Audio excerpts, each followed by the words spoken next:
Support handout number 5.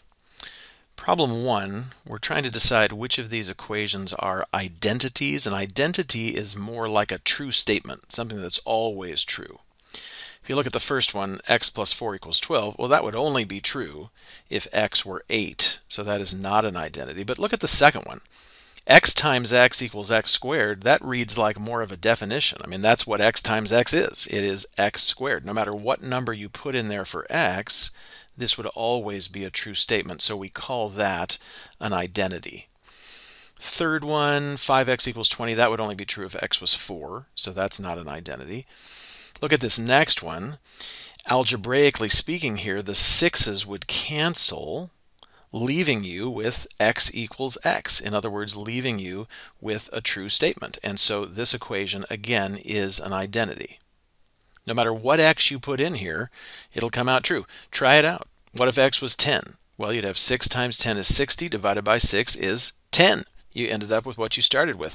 Obviously, if you take a number, multiply it by 6, and then divide that by 6, you're going to end up with what you started with. Let's see, the next one, if I clear the fractions, I'm going to end up with x equals 30. It would only be true for 30, so that's not an identity. The last one is an identity, though. 4x take away 1x is 3x. Again, it's more like a definition. You're just subtracting like terms there. You can put any number in there for x, and it would be a true statement. Problem number 2. We want to find the value of x in this picture. I've got a right triangle, so that immediately makes me think that I should use the Pythagorean theorem. A squared plus b squared equals c squared. C is always the hypotenuse. Let's see, 1/5 times 1/5 would be 1/25. And 1 times 1, of course, is 1. I need to subtract 1/25 from both sides.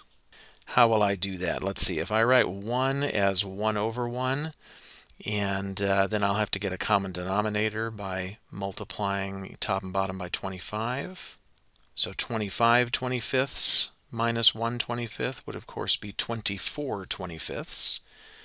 So I now have x squared equals 24/25.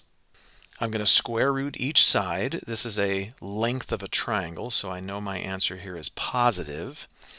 And then in terms of simplifying, let's see, I'd have x on the left, and then I can split that square root up into two pieces, square root of 24 and square root of 25. The square root of 25 has a nice answer. That's just 5. That's good because we don't want radicals on the bottom. Square root of 24, let's see, I can break that down into square root of 4 times square root of 6. That's helpful because 4 is a perfect square. And so it comes out as a 2.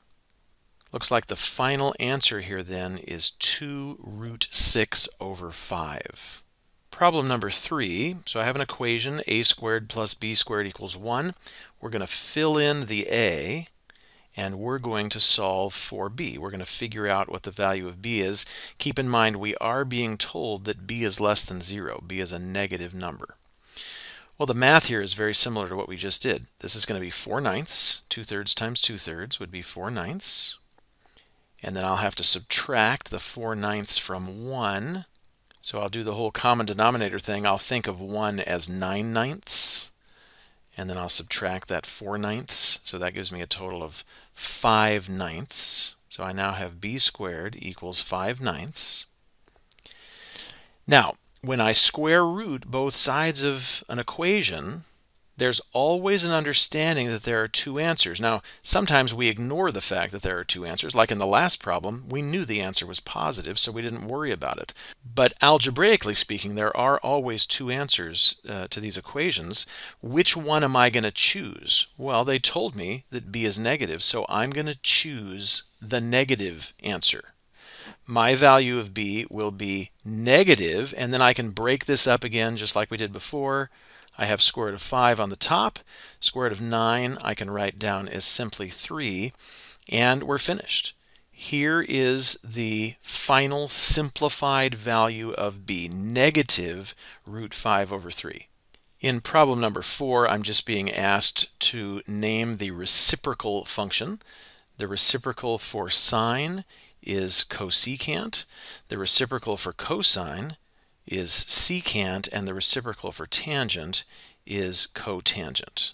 And then in problem number 5, I'm looking for some coterminal angles, the smallest positive one and the simplest negative one.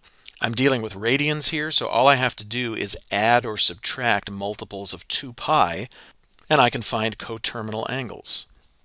Let's see, pi over 2, if I add 2 pi to it, I'll have to do that by finding a common denominator, which would be 2. This is going to end up being pi over 2 plus 4 pi over 2, which is obviously 5 pi over 2. So there's my smallest positive coterminal angle. If I want a negative coterminal angle, all I'd have to do is subtract 2 pi instead of adding 2 pi.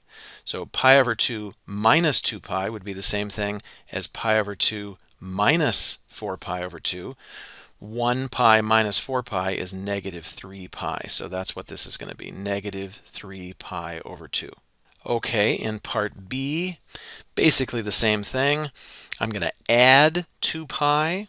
Even as I write that, I know I'm going to have to get a common denominator, so I'm going to write 2 pi as 12 pi over 6. That is 2 pi, but it's in the format I want. That, of course, is going to give me 13 pi over 6 as the smallest positive coterminal angle. And again, if I want a negative one, all I would have to do is subtract here instead of adding. Pi take away 12 pi would be negative 11 pi over 6. Both of these examples were pretty simple. If I had a larger angle to begin with, then I might have had to subtract 2 pi even at the beginning because I could have found a smaller positive coterminal angle. But in this case, I was able to add 2 pi and then subtract 2 pi.